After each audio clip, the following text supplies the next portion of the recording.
All right, we are live. Okay, thank you. I'd like to call the meeting of the Land Use and Building Management Committee of the Norwalk Common Council to order. This is the Wednesday, June 3rd, 2020 meeting. My name is Tom Livingston. I'm the chair. I will do a roll call. I will ask for, just to indicate your attendance. I'll just go through the list. Tom Keegan. Here.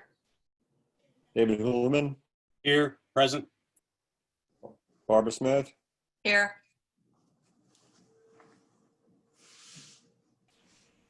Nick Saccinelli. Present. All right, thank you. And we are missing tonight Kadeem Roberts and Greg Burnett. So the first item on the agenda is public participation. Do we have anybody online wanting to speak in this section of the meeting? There is one person listed as an attendee. I can unmute their mic to see if they would like to speak. Okay, please do.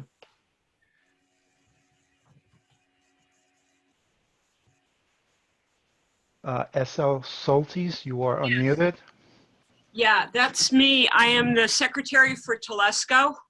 I'll be Okay, good. tonight. Great. All right, thank you. All right, is there anybody else who want to speak? There is nobody else listed. Alan, did you get any comments, written No, I comments? did not. No, I did not. Okay, hearing none, we'll No, close negative, right? public, close public participation. Before we got started, we mentioned that there will be no minutes of the previous meeting for review tonight. They will be presented at the July meeting. They were not done properly last time. So moving on to new business. Item A, this is on the building management review request to increase contingency allowance for the Norwalk Concert Hall Sound System Improvement Project and refer the following to Common Council. Authorized to increase contingency allowance for the Norwalk Concert Hall Sound System Replacement Project with W.C. McBride Electrical Contractor LLC from $3,914 to $9,692.66. Funds available from account noted. Do you have a motion? So moved. Thank you, Mr. Blumen. Alan? I have Neil here tonight. I figure, let him answer the question rather than me. So Neil is, works with me at the building management department. So is there any questions, or do you need an explanation for the charges, to the charge? I think it was pretty self-explanatory, but I don't know if there are any questions. David, you were involved last time. I don't know if you had any concerns. Well, I'm just curious as to it seems like this, when we talked about this, sorry, this is David Huvelman. When we spoke about this at the time, the contractor was of the opinion that, and Alan, you sort of indicated that the structural engineer and stuff wouldn't end up in a cost overrun. And it seems like we're now $6,000 more on this. Is that correct? Yeah, it's not all structure. The structural engineer cost was $3270.30. There was some other changes. The structural bracket that we had went with a different type, different amount. That had an upcharge of $1,060, and then there was some changes in equipment. The equipment that was spec'd did not fit in the rack, existing rack, and we had to go with a different rack. We're going to rewire the rack, which was an additional $784, and the equipment change was $3,314. Yeah, we had a contingency amount of $3,914. So the engineering fee is $3,000, some low 3,000s. Yeah, $3,270. Originally, when we looked for the structural engineer, it was within the contingency amount. And these additional item, it's I guess, well, you explained it already. It's modification to the replacing the cabinets and the $3,000 you mentioned before, Neil, that's the wiring and stuff that need to be done. Is that what it is? Originally, which is replaced. So they had to go with a different I guess system, to go into the new rack. So there's a new rack. There's an upcharge for the rack, right? And then there's the retrofit work that McBride would charge us to rewire the new rack, low voltage and high voltage. Okay, it makes sense. Thank you. Are there any other questions or comments? Hearing none, I'll call for a vote. Mr. Keegan, Yes. Mr. Hulaman, Aye. Ms. Smith, Yes. Mr. Sacchinelli, Aye. and I also vote aye. So that's unanimous. Thank you. Thank you, Neil. I don't know if that's it for you. Thank you. Have a good evening. Thanks, Neil. Bye Good now. night, Neil. Have a good evening. Bye, Neil. Property. This is I a know. review request from Mr. Gino Matera to purchase city property located at the corner of West Cedar and Scribner Avenue. We have some suggested action. A, refer to city departments for input. B, schedule public hearing. C, refer to purchasing department to determine if advertisement for bids is required. So, Mr. Matera, I understand you're on the phone? Can you hear me? Yes, I'm here. Yes, thank you. Thank you for coming. Can you give us a little background on, I know you came to a meeting in the past. Maybe you can describe what your proposal is and your proposed use for the property. Okay. There's a small parcel of land which the city owns, which is at the intersection of West Cedar Street. Because of the way the configuration that the road was in 50 years ago, and they changed the configuration of the road, that pie-shaped piece of property does not allow me to get access to one side of my property. I was proposing to build a mixed-use building there with only one access from up above, which wouldn't allow me to get parking from the bottom. So what I'm proposing to do is, this piece of land has been there for many years, and the city needs to maintain it, needs to cut grass. I'm hoping to purchase it so that I can get access to my lower level for additional parking. And at that point, it would be on the tax roll. I understand that there would need to be an appraisal for whatever the value is. I believe that the mayor, Mr. Kleppen, we've had meetings in regard to this. And I believe that, it would be something that would be good for the city. It would allow me to develop my property. And hopefully that you guys would think the same. Hey, Gino, I have a question for When you. you say mixed use, what are you talking? Apartments and for right now, offices. To the committee member, as part of the package, I have a letter from Gino, Mr. Matera, for his request. That. Oh, as well as I put a map in there behind it. It's a GIS map, property map. So the area the city owns on the map is lot 423. And Gino, which lot do you own? Do you own 15 and 17 or just 15? I apologize. I'm not looking at the same map that you're looking at. But Okay. when on Scribner Avenue, you have the parcel of land, and I'm the very first piece of property past the parcel on West Cedar Street. On the back of your lot, is there another piece of property? Yes, there is. Okay, that property is kind of squarish, right? Yes, correct. I Okay. mean, the elevation of that property is much higher than Scribner Avenue. And there is I don't know if they call it a paper road or whatever, which is Fairview Street that comes out. But I'm sorry. Do you own up to the paper road? No, I do not.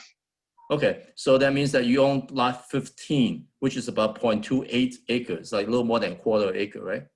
Correct. Right. So for the committee members, so when you look at the map, his lot is 175 or 15, as shown on the on a GIS map. So he owns, like this, generally speaking, it's almost like two squares kind of thing, but they own the upper one, 175, 15 at 0.28 acres. And the city owns 423, which is 0.4 acres. So he wants some property from 425 so he can create an access point to the lower portion of their lot so that he can do a parking structure on the bottom. Can I ask, do we know who owns lot 17 and what kind of structure is on that? I don't. I can look into that. Sorry, there's a contractor yard that's back there. It just so happens that my uncle owns a property. That's how I know this. And that's the piece that borders 423. Both pieces border. That also borders 423, Right. Mr. Matera. I believe so, yes. Are you intending to use this for a contractor yard in any way? Absolutely not. And what is the structure you're planning on building? Apartments with a office with parking underneath. Okay. There will never be anything on the outside. I've removed everything as per the city's request. And all I'm looking to do is develop the property, like I said, with whatever zoning allows me to do at this point. We've made a proposal. We had to withdraw it because I couldn't get access to my lower level. And it was actually Michael Rinn from the zoning department, which I have an email from him recommending that I come to the city to seek to purchase this property. Other questions, discussion? Alan, what would be the next step for us? Assuming I think one- I have two questions. I think, well, maybe two or more, whatever. So, Gino, when you're looking at your property, the end of property, you're not asking the entire 423. You just want to bring that line straight across, right? At the back, your rear property line. You just want to extend all the way to the street? Well, initially, that was my request. When I met with Mayor Riley, and I met with Steve Kleppman, and at the time, whoever was the head of Department of Public Works, they all spoke internally, and I have an email from Mr. Kleppman basically saying that if the city were in his words, if it would be better off for me to purchase the entire property. I was only looking for my property line to continue. However, they recommended that if I were to purchase it, to purchase the whole thing, which I would have no issue doing.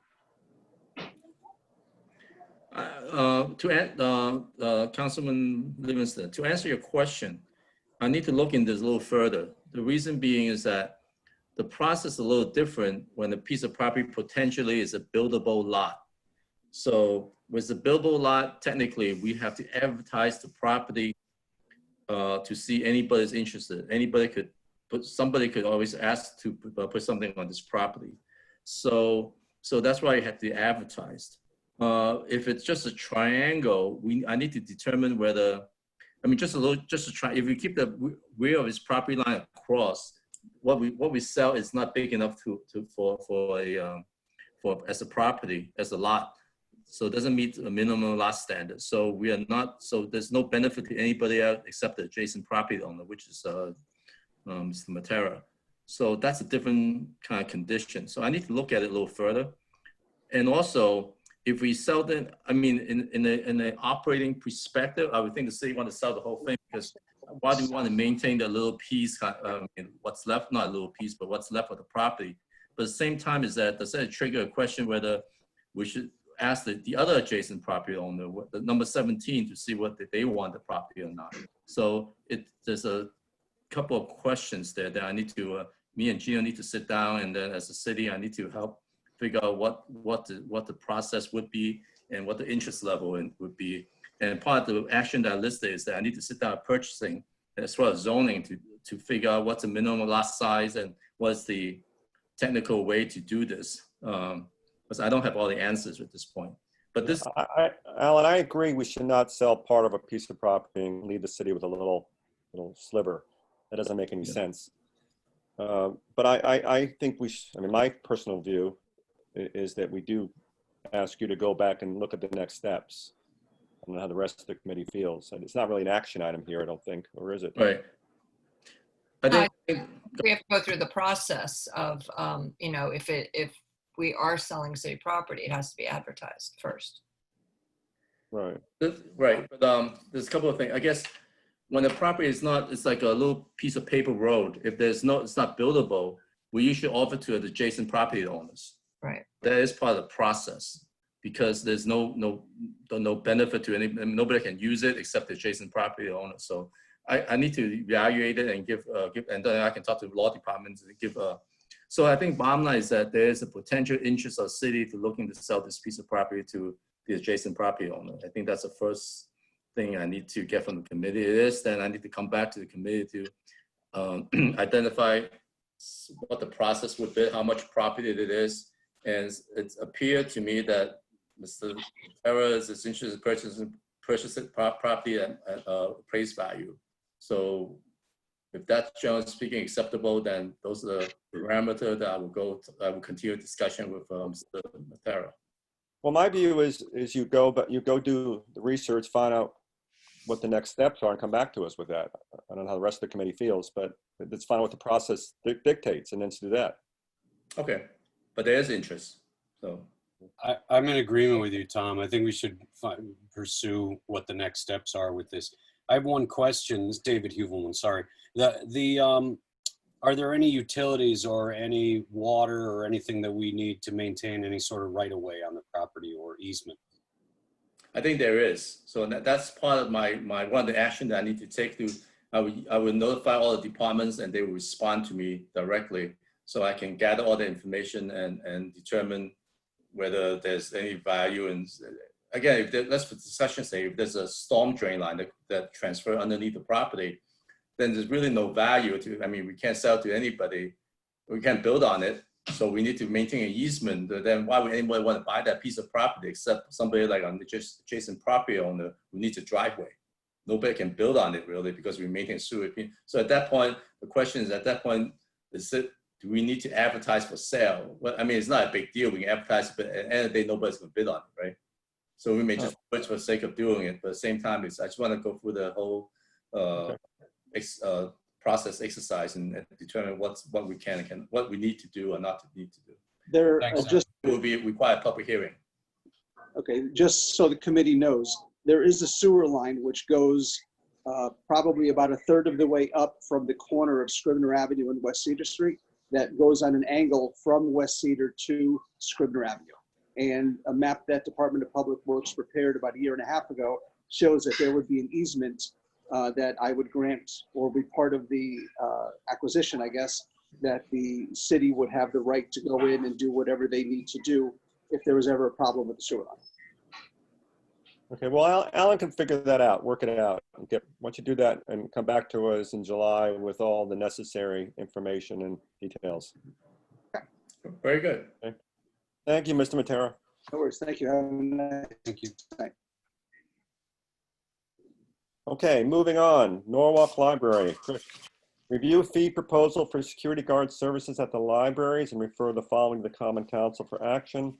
Authorize the mayor, Harry W. Rilling, to execute an agreement with Orion Protective Services, Inc. to provide security services at the Norwalk Public Library, 1 Belden Avenue and 10 Washington Street. Base contract fee shall be for FY 2020-21, not to exceed $136,012.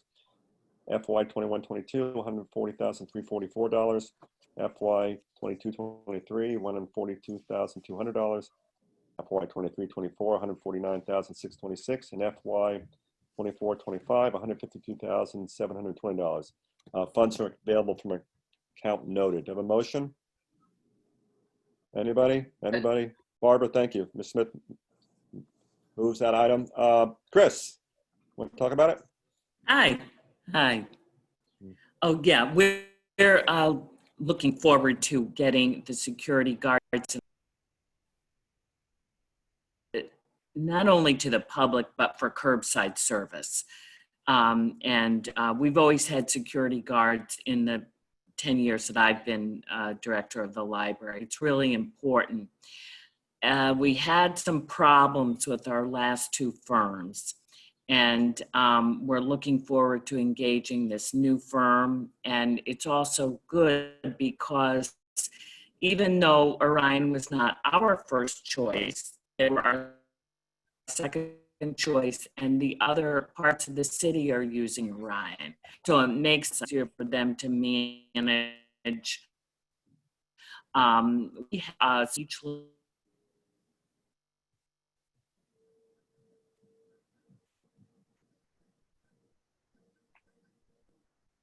location where we were. So it really helps a lot. And I'm especially concerned, like I said, about the summer when we're going to have people keep social distance within the library.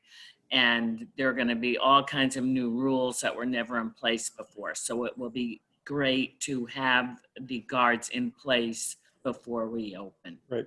Chris, two questions for you. One, Sure. you said they weren't your first choice. And so how were they selected and were they the lowest bidder? Yeah.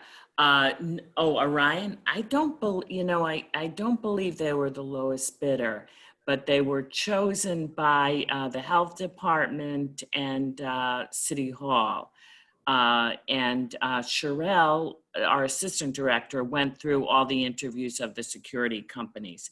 And she did prefer another firm, but they were just too expensive for us. When you were saying this is like 136 for 2021, they were like 156. You know, it wasn't a matter of a small amount. So, so she's comfortable with it now. She reviewed their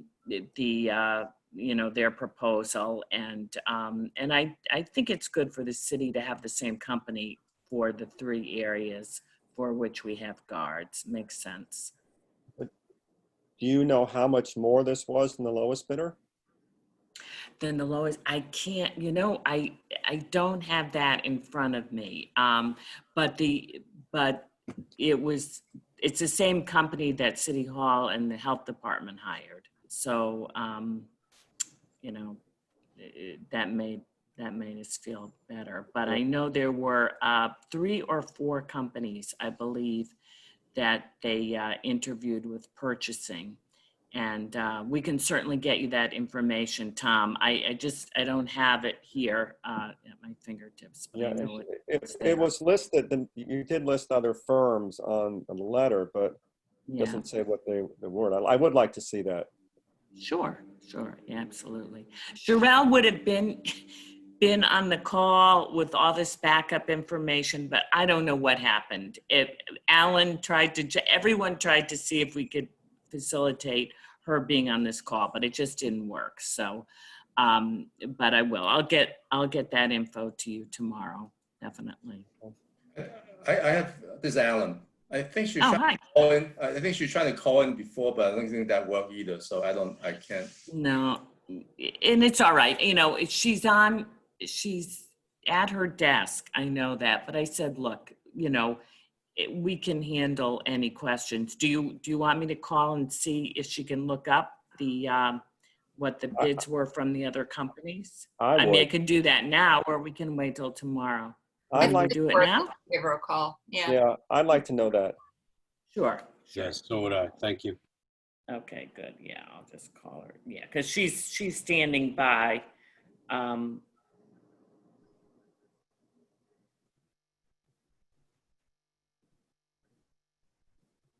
we go. I got her.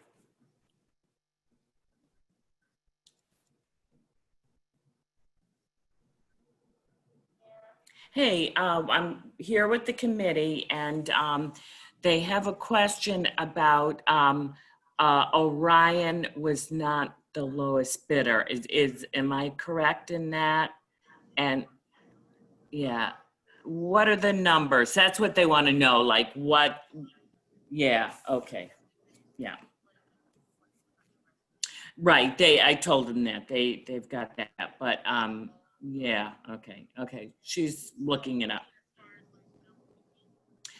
No, like they say the bottom line, like they're going to get 136 for 2021. Like what were the other quotes from the other companies? Mm-hmm.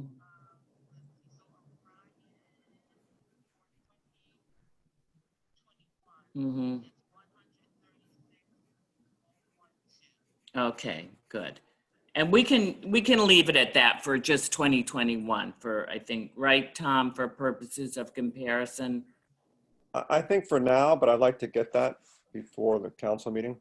Oh, good. The whole Okay. list. Yeah, Tom said that'll work for tonight, but then before the council meeting, you can just send him the whole report.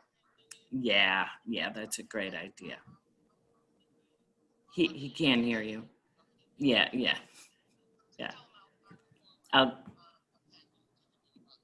Okay, cool. But just give me, I think the whole committee would like to hear what the, from. Mm-hmm. Yep, right. Summit. Mm-hmm. Mm-hmm. 076, okay, yeah.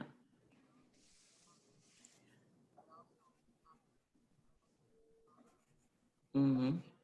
Chris, what I'm really curious about is the difference from the lowest bidder.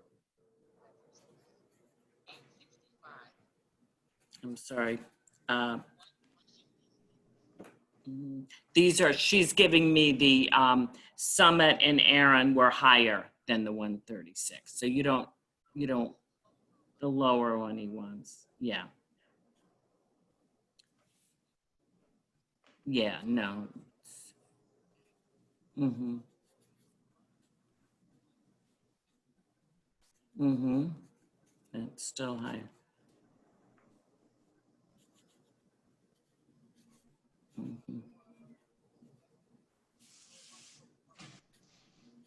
Mm-hmm. Okay. So then it sounds like Orion was the lowest bidder. I don't see everyone else that you're telling me are in the 140s. Yeah. So you think they are the lowest bidder? Okay. Who?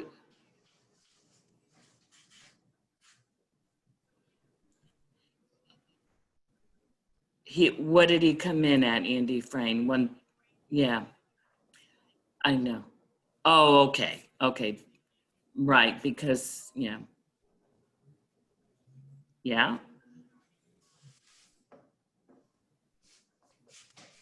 got it, got it.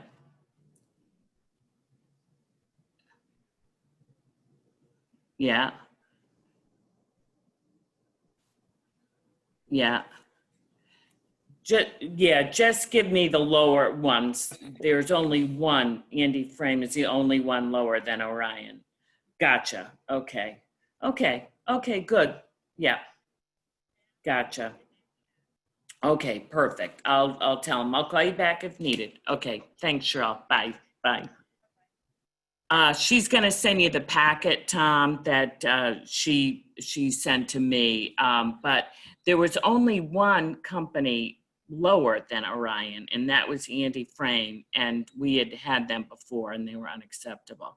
They came in at 129, so they didn't even interview them. But all the other companies were higher. They were in the 140s, 150s, 160s. So Orion, although they weren't the lowest bid, they were the lowest of all the people who were interviewed. So Okay, that's very helpful. probably why the other parts of the city went with them, I imagine. All right, well, thank you for that. That's very helpful. Are there other questions, comments? All right, Mr. Keegan? Yeah, hi. You said you had a problem with one other company. Was it the Andy Frame company that you had? Yeah, yeah. Oh, okay. Yeah. So that's why they sharing. Can you share with us what it was that? What it was? It was the personnel that they were sending us were unacceptable. To the point of speaking disrespectfully, to put it mildly, to patrons and staff, and yeah. So that was it. It was the personnel. Yeah. Good enough. Thank you. Thank you. And we will, like say, Sherelle will send you the whole package, because each of them went out the whole, 4 years, I think, the way Orion did. But. Okay, thank you. Any other questions? Alan. It's not a question. I don't want to confuse matter anymore, so I would recommend the committee move forward with this. I just want to note that similar to what we approved for City Hall and Health Department, one thing was on the approval was for like weekend hours and stuff like that. So we did not do allowance. I don't believe this action has we realized that recently that we don't have an allowance for weekend hours. I'm not sure what this number is based on, whether it's 5 days a week or 4 days a week, depending on how many days it's open, or whether it's weekend rates and stuff. But again, for City Hall and Health Department, well, not so much Health Department, for City Hall, the amount that we approved recently, it's basically 2 shifts for City Hall during the daytime, and the second shift comes at 4 o'clock and at least at 12 o'clock at night.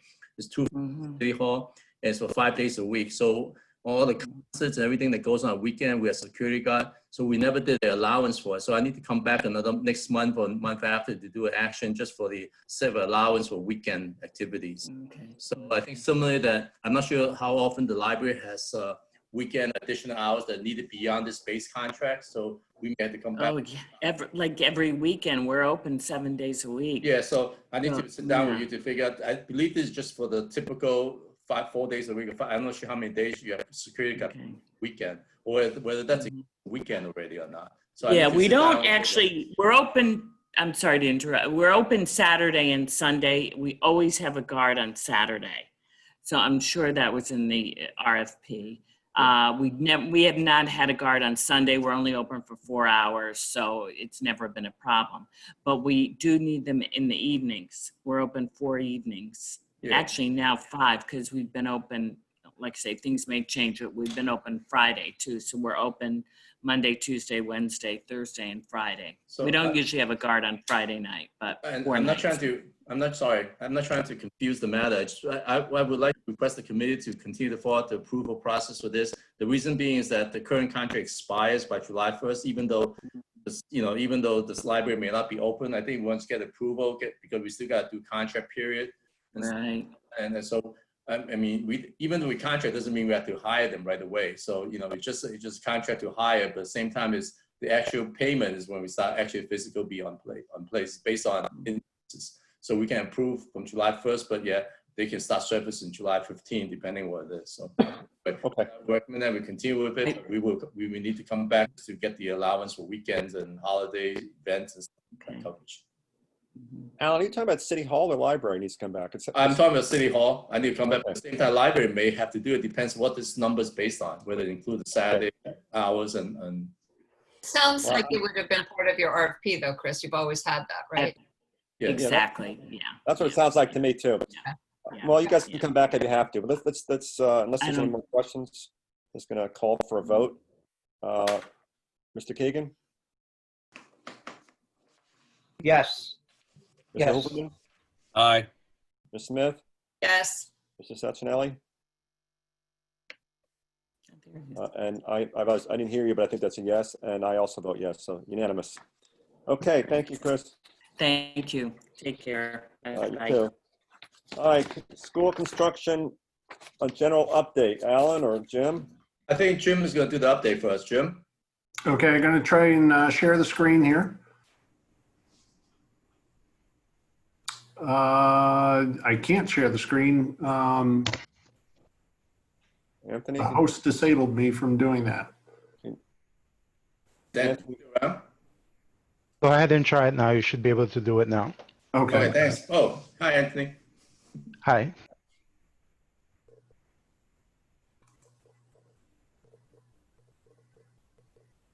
Okay, can you see? Yes. Okay. Right now, are you seeing the screen? I'm sorry. Yes. Yeah. Yes. Right It's now. very colorful. I'm sorry? It's very colorful. Yeah. This is the schedule right now of all the projects. Ponies Ridge, we are on schedule for turning over the building this summer, and I'll get into a little bit more detail on that. If there's anything in particular in question on this schedule, we're going to be going through each of these projects individually, and you can see these schedules again as I scroll through the document, and you can ask me at that point. I wait, before you go on, I just want to note something, because the next item on the agenda is approving CHG Jim's company's contract with the city. This CHG has a contract with the city for what we call program management services. And we started about three years ago. And by July 1st, roughly July 1st of this year, it will be 3 years, and we have 2 years left. So you look at this schedule here, I think the reason I bring this up is that it give us some relevancy to where the services is. So we went through about 3 years to July 1st kind of thing. And then the next 2 years, he's still providing service. So some of this, at some point in the future, after the contract ends in 2 years, we probably will have to do another amendment to his contract to to pick up the remaining of the project periods. You see why I'm bringing this up? So the contract ends in July of July of 22. so that's where it ends. So there's still some services that require, assuming that no high school and gets approval and all that stuff. So just want to see a reference in terms of their workload and where they are in terms of providing the services. Okay, thanks. Okay. The update on Ponies Ridge, we're moving along with our renovations. We're on schedule. We're moving a little bit faster now as a result of not having students in the building. All the fixture, furniture, and equipment, as well as technology, has been purchased, and purchase orders have been delivered to the vendors. We are scheduling receipt of the new furniture for the week of July 27th through the first week in August. This furniture is mostly for the lower school, and some of it is for the middle school, for the administrative wing that we are ripping apart. Correct. So essentially, furniture for the entire school. It's just so I would say 75–80% of the furniture is for the lower school. Correct. It's essentially the first floor, which encompasses the new lower school and obviously the existing first floor of Ponies. That whole area is getting new furniture. For the most part, the entire first floor has been reprogrammed. So as a result, furniture was designed and purchased for those redesigned or those reprogrammed areas. And these furniture are reimbursed by the state of Connecticut. Correct. At the same time, we're going to be packing Jefferson, and I can get into a little bit more detail when I get to Jefferson. But Jefferson, as some of you may know, will be moving over to Ponies Lower School, the new addition, this summer to make way for our renovation as new project that will, construction will begin in January. Just so you know as well, we have requested from the state 8.9, a little over $8.9 million. To date, we have received about $7.4 million, and we anticipate to receive the difference by the end of this month. Budget. I want to say a couple more words here. There was some recently we are submitting a request to the ordinance committee to eliminate, or like a better word, eliminate NFCC and replace it with the Land Use and Building Management Committee. And part of those discussions is about what a duty that NFCC does that Land Use does not do. One of it is change orders. The NFCC does not have any authority except what's given to the NFCC by the Common Council. So when we approve a project, we say, you know, the project is $4 million and there's $100,000 for contingency, and authorize the NFCC to issue change order. That's basically all the authority the NFCC has. But it gets a little funky because most of the times I approve the change order, by the time NFCC reviews it, it's done already. So it's a little bit kind of awkward on my part as well for the NFCC, because the commission member feel that, well, you approved it, why are you saying it to me? Well, but it's a whole procedure that's set up that's how it's being done. So one of the things I said at the ordinance committee meeting is that by moving forward, me as a staff to the city is going to continue to do approved change orders, but we will provide a better, we will provide more detailed information each month to the Land Use and Building Management Committee, so you know how much contingency fund is allocated and how much is expended. I think one number is that, so that's why this chart is provided here. So you can see Ponies, I gotta put my glasses on. So Ponies, we look at only contingency. We start at $1.9 million in contingency. So 5% would be $2.7 million. So we don't have a lot of contingency set aside. Usually we do at least 5% for contingency for large projects. Small project we do 10%. The large project we do 5%. I think that's that would be $2.7 million. So we started $1.9 million. So far we spent 1.5. we have $400,000 left in the owner contingency.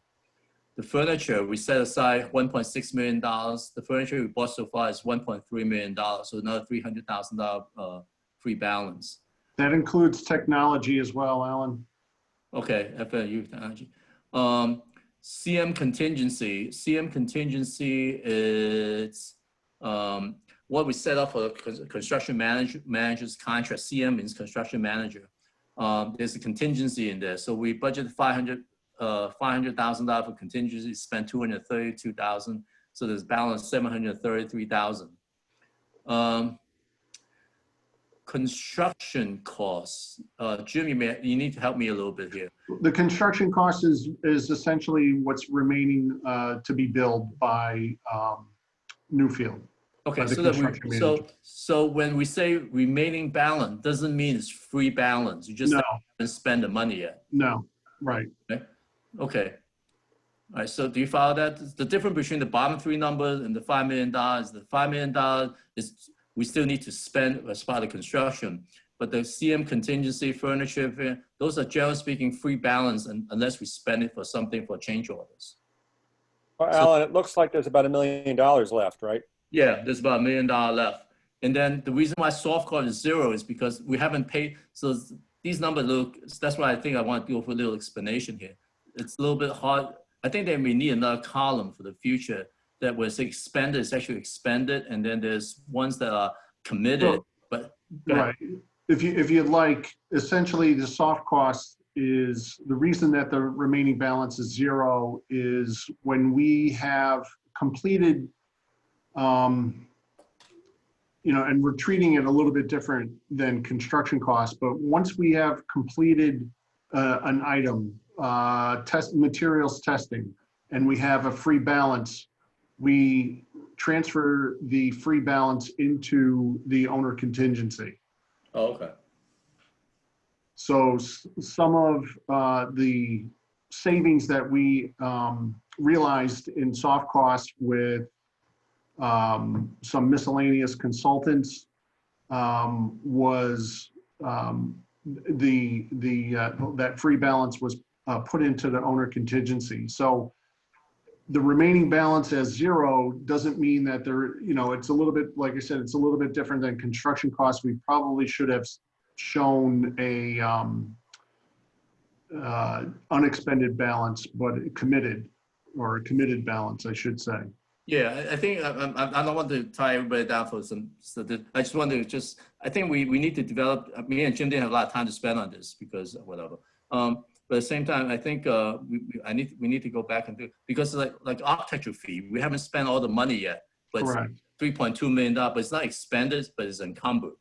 Correct. There's a little deviation. There's a little, but bottom line, like Tom says, is that in terms of true free balance right now, we have the 273,316 and 436. So that together is a little more than $1 million left in this project. Correct. That's the important piece I want to bring to the committee, that's the free balance as of today. So as we continue through this summer, we will be spending more money from there, but I think there would be money left behind. And this project, when we started this project, we were anticipating there's a potential shortfall of $2.1 million starting beginning. So we are doing pretty good on this project. But at the same time is that we are still managing all the issues and things like that. So again, when we were at Ordinance Committee, when we talk about giving the Land Use and Building Management Committee more detail, this is what I'm thinking about. And we still need to improve that format a little bit more. But this is so that the council can see, typically the council doesn't see these numbers because it's just detail. But at the same time for these large projects, because sometimes there's big change order need to come in and the council want to input on it and decide whether they want to do something or not. Having a chart like this will help the committee to look at it and say, geez, you know what, at this point we have $1 million, whether you want to be, there's something that the school or the committee wants to do or something, there's a possibility, but at the same time is that, so it's just transparency about staff managing a project, and then the committee and the common council continue to have monthly information about where the project stands. Thank you. Okay, and also, Alan, if it should be noted that roughly $500,000 of the owner contingency was spent on two major items. One was the expansion of the detention. Detention, which was $350,000. Correct. And the other major expense was the replacement of corroded pipes in the tunnels. Yeah, which was was it? It was around 200 and some odd, or I think it was about 217,000. Yeah, $200,000. We reduced it from an estimate of about 1.3 million.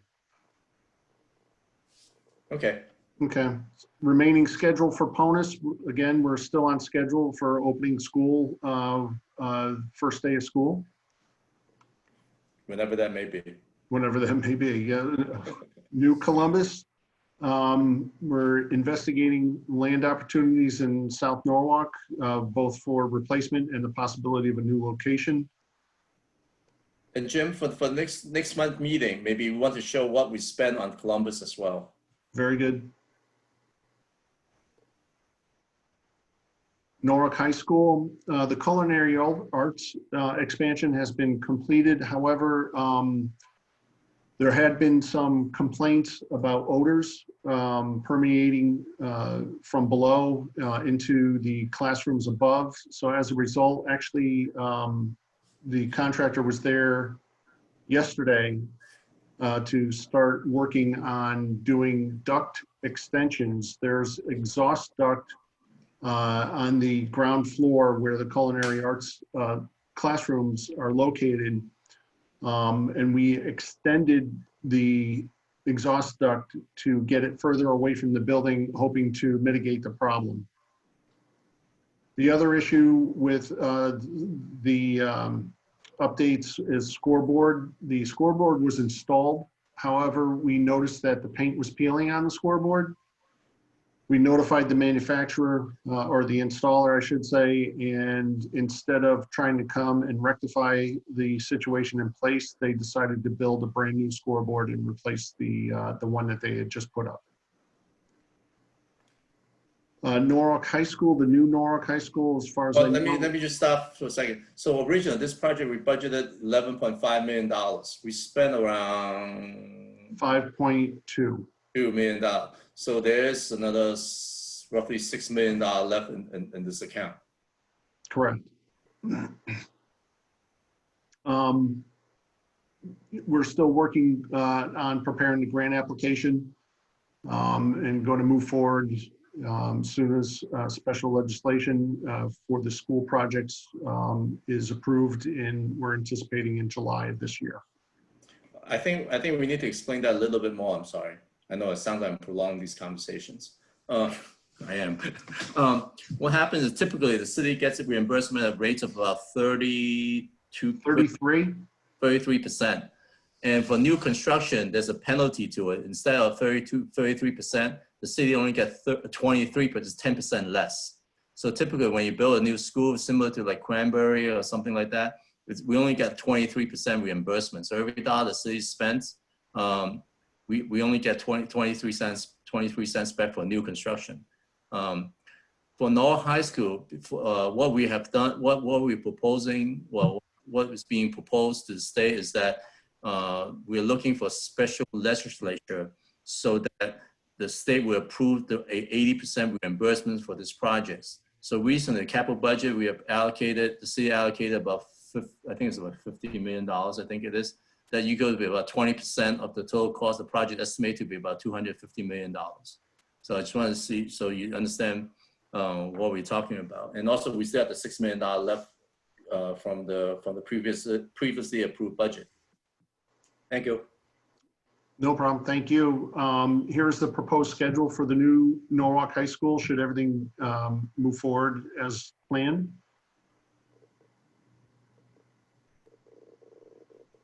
Four-year construction there, Jim? Yeah, about 42 months. And the reason for that, Tom, is that we have to kind of hopscotch it, where we will build some new space, tear down old space, build new space, tear down old space. So it takes a little bit longer when you're doing it that way. Gotcha. Columbus IB really is contingent on the new Columbus school and when that gets going, because when the new Columbus school is completed, the students located in the existing building will move into the new Columbus school, and then Columbus IB will then be either renovated as new or new.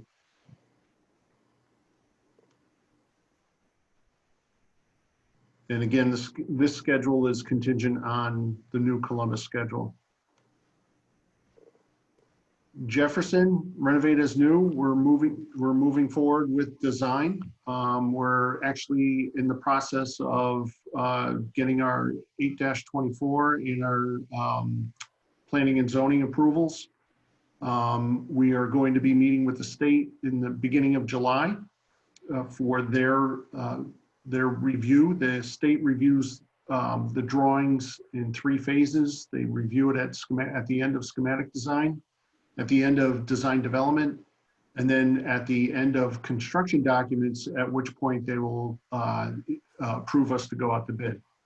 So right now we're in the middle of the approval or state review process, which is design development, and we're on schedule to submit to the state in the beginning of July. So we're also applying for special permits because all schools under zoning require a special permit from the city. So we are going to the zoning commission this month for a special permit approval process, which will require a public hearing as well. Okay. And here's the schedule. Again, we are on schedule.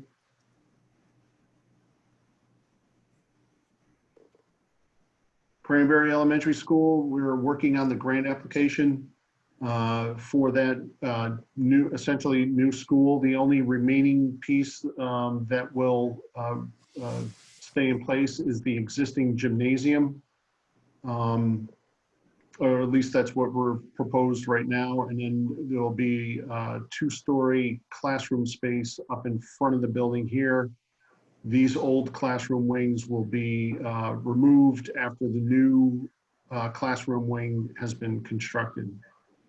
We are on schedule to get the grant application submitted by June 30th of this year. Here's our schedule. We're on schedule right now. Narragansett Elementary School kitchen cafeteria expansion. Again, we're working on a grant application.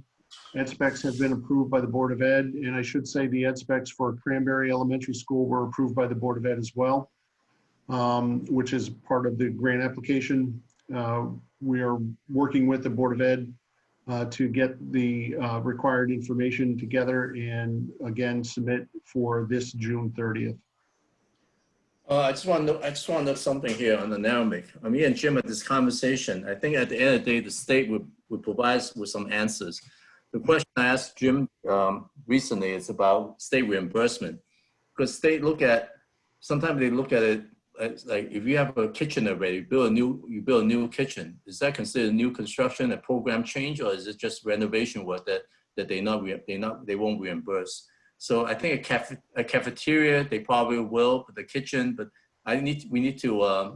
we intend to submit the application to the state, but we don't know until they respond to our application to see how much or what portion of the project is reimbursable.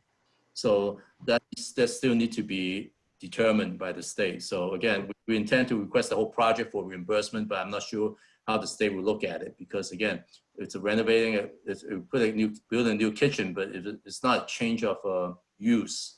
So it's just replacement. So anyway. Correct. And this is the schedule for Narragansett, what we anticipate to take. And that's the update. Are there any questions, discussion? Tom. Yeah, hi. My question has to do, I think, with state approvals. Specifically, let's talk about Norwalk High School. Suppose the state legislature says no, then what's plan B? We just keep renovating the existing Norwalk High School. That's my understanding, at least. We go back to what was our current plan. Alan, do you know anything different? No, I don't know any difference. The city, the Common Council allocated $11.5 million for Norwalk High School. Was the plan before. And again, we did some work, including painting the building, Right. blah, blah, blah, blah, and everything else. And then there's $6 million left. So I think if for some reason the state doesn't approve it, then the council, then the council needs to decide the next step is. So it's really the council, the city/common council decision. So, I mean, I'm making this up, you can potentially move some of the money into it, or just leave it at $6 million left, and that's what we spent, and to pick up other things that we want to do.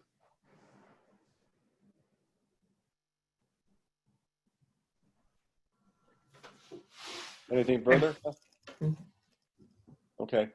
If there's no more discussion on this, thank you, Jim. Let's move to your contract, which is item 2. I'll read this, which is to review the proposal from Construction Solutions Group to amend their agreement for additional staffing costs from July 1, 2020 to June 30, 2022, and refer the following to the Common Council for action. Authorize the mayor, Harry W. Rilling, to execute an amendment to the agreement with Construction Solutions Group, LLC, for program management services for major building construction projects to provide additional staffing from July 1, 2020 to June 30, 2022 for a total additional fee not to exceed $934,640. And the fee will be charged to accounts noted. Do you have a motion? Move that. Thank you, Mr. Sacchinelli. Okay, Jim, Alan. Let me start. I'm sorry. Let me start. I think for the last roughly 20 years or plus, the city has determined that the city mayors and common council in the past have decided that the city is not going to hire not permanent staff, but full-time staff continuously to manage major building construction projects, because the construction a lot of times comes in waves. So we don't want to hire employees, and then 5 years later, after these projects done, then we got to lay them off and hire new ones. And finding the right people in the profession sometimes difficult when the economy is good. And so the strategy is to go out and hire program manager. Program management company basically that's what Jim does and me does in-house, is to manage these projects so that we can hire the contractors, manage the contractors, and coordinate all the relationship between the different, whether it's school or police or fire departments, and implement construction projects. So back in the 2000s, we hired Gubain Company. It's like a 7-year contract to implement around, I would say around $70 million. They were $20 million more, but roughly about $70 million plus the Brandman High School construction project. So that's about $140 million worth of construction back then. So we went for 7 years, and after that's done, then the relationship terminated, and then we did some projects since then, like we're way in school now, make improvement and stuff. We do it in-house. I manage those projects. But with this new group of projects, the city went out for RFP, and through the RFP process and pricing, we hired Jim's firm for a 5-year agreement. And the way it's set up is that we set up the initial agreement for one person, which is Jim. Jim is actually the president of the company. It's not a big firm. it's a small. Bigger. It's personal service, right? So we decided to do a 5-year agreement, but with anticipating that every add project to the portfolio will increase staffing as needed. So I think about a year and a half ago, I think it's October, a year and a half ago, we decided to add another person for 3 days a week, which is Mike. And that is supposed to end as of July 1st of this year. So we did it for a year and a half. And again, there's a lot of discussion of when's Columbus coming on, blah, blah, blah, all different things. So it's all based on needs and amount of work that's requires. At this point, we're looking at project ahead, and based on the schedule we look at and stuff, we do need additional staffing. So we are proposing to continue with Mike's position for 3 days a week, as well as hire another person. And these are a number that reflects that. So these are substantial amount of money, but at the same time is that this is the criteria that we set up to manage these projects. the funding for this contract with CSG is from all the construction projects. So when we submit to the state of Connecticut, within our budget, there's a line item for program management services. And from different communities and different sizes of projects, it ranges probably from 0.75% to 1%. So what we've submitted to the state, it's within the parameter of what they would accept as a program management services. So for Norwalk High School, so it may be even less than 0.75% because it's a huge project. But for smaller projects, every bit of 1% of the cost of the project. I just want you to know that I know that sometimes it's maybe a little bit awkward. The person that we are talking about is actually part of the meeting, but we are. There's a strong relationship between me, Jim, and between the company and the city, and he participates really in-house staff and all. So there's a strong relationship that I thought that would be beneficial if we have any questions. We're not negotiating with Jim at this point or anything, but it's just that he's here, he's open, he's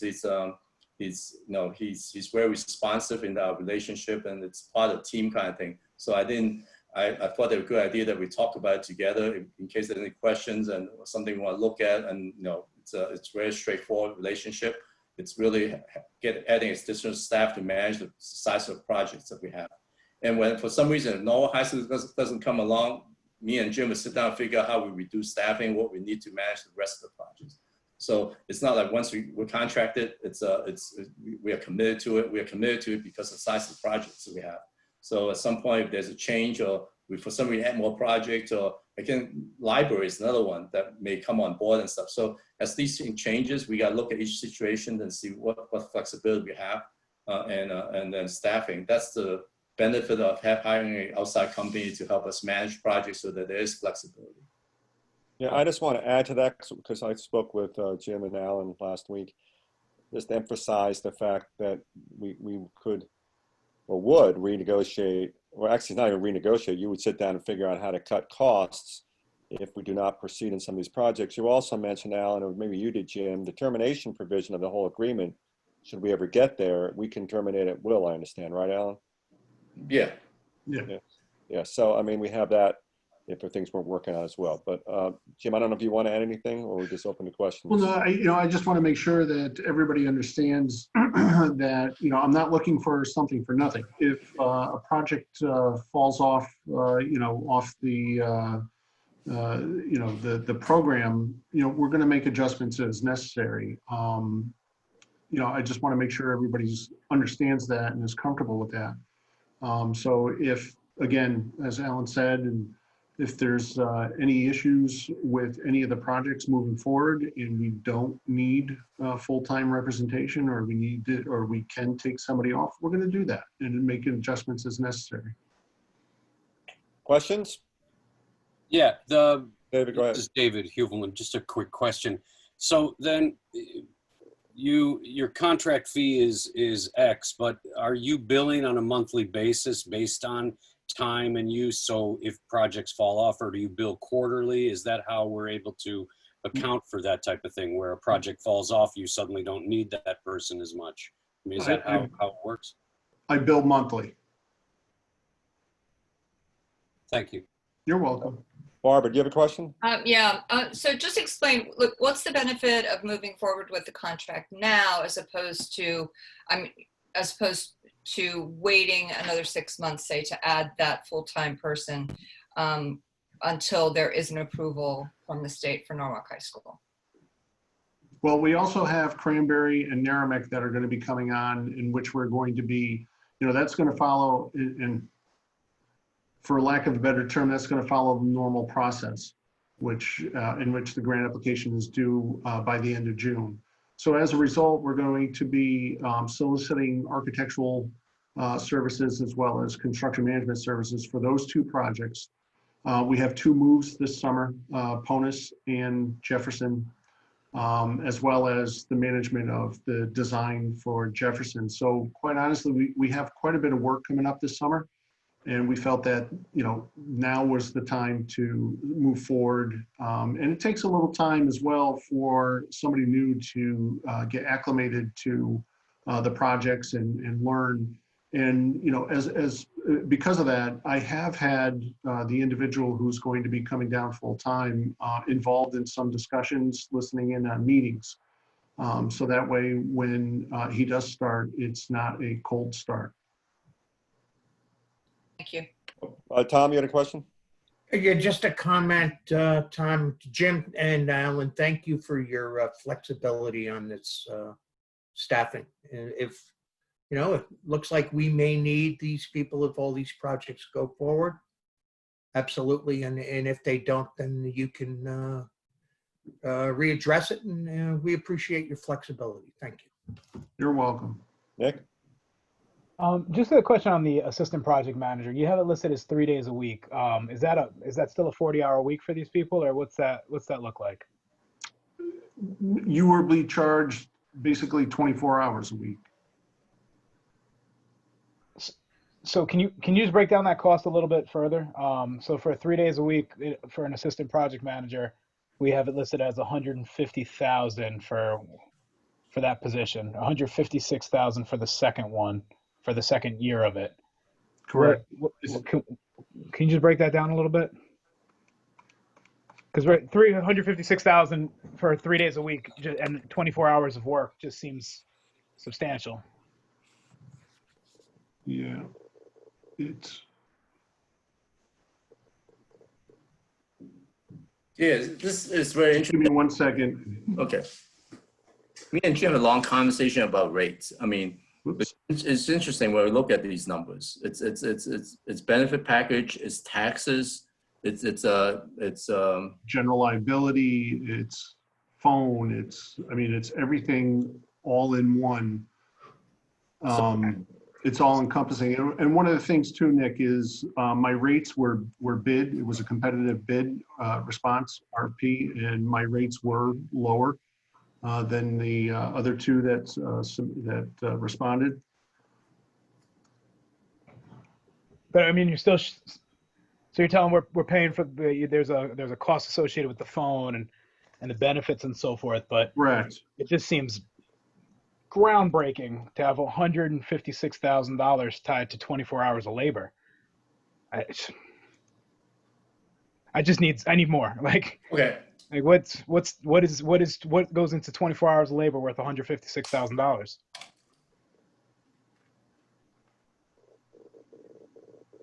Just bear with me for a second.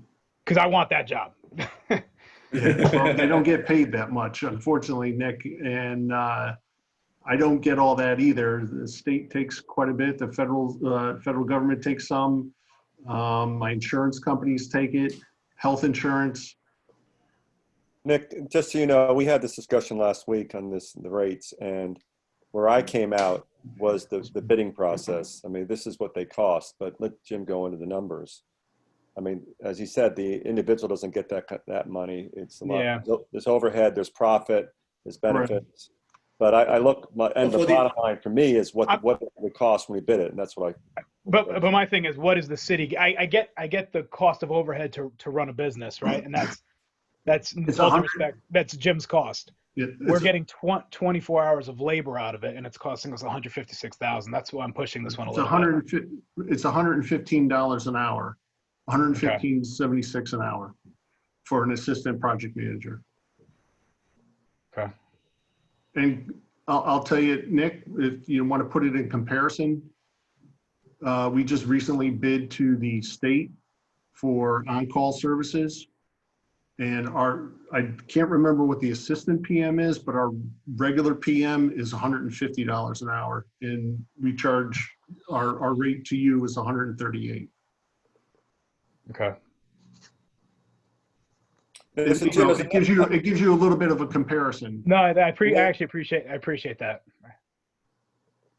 Okay. Yeah, Nick, there's another discussion, which is whether it's worth having a full-time other mini Allen, which I actually think it is. It does make sense doing that. That goes in a different operating budget. I mean, that's the operating versus capital. But I think that's a discussion that needs to be had. And I've actually had a little bit of that with the mayor and Alicia and Henry, because aside from the fact this costs a lot, and Jim does a great job, don't be wrong, but it's expensive. And I also do think we need to back up Allen. So yeah, that's a chief salary in Yeah. our org chart. Yeah, I know. Yes. It's a lot of money. Just okay. I know we need it. I know there's a need for it. I'm just trying to make a point there. It's a very interesting question because I've debated in my mind quite a bit. It's about the benefit of we always talk about privatization of positions and stuff and services and stuff. And, we compete in the same market as city. If a city hires somebody, we could go out and compete in the same market as the private sector does. So, I mean, in the old days, city may be more attractive, depends on the economy at the time, economic situation at the time. There are times where our city jobs are more attractive because we have benefit package and we got, and health insurance packages but well, we are about the same thing as private sector. So when we go on the private sector, there are more costs to it, plus the profit margin. Let's say 25% markup or whatever, overhead and profit. But you got on the base rate, you got the salary plus health benefit, plus because and then all the other taxes that typically the city doesn't pay, the private sector pay. And when we go out to do benefit package, there's no aero emission policy, there's no general liability policy. I mean, we do have it, but it doesn't cover by the salary directly, kind of thing. So all those numbers becomes real when you talk about individual person we hire. So again, when we talk about electrician, you got to have an electrician. That's about $110 an hour or a union rates, right? A mechanical contractor, it's about $115, $120 an hour. So that's some of the references I use. Electrician you get for $70, $75 when you're not union rate. But once you get union rate, it's about $105, $110, somewhere around that area. So when you're talking about hiring somebody for the assistant property whatever program manager, what's the rate you're talking about, Jim? Just closed it. For a regular, for the assistant project manager is $115.76.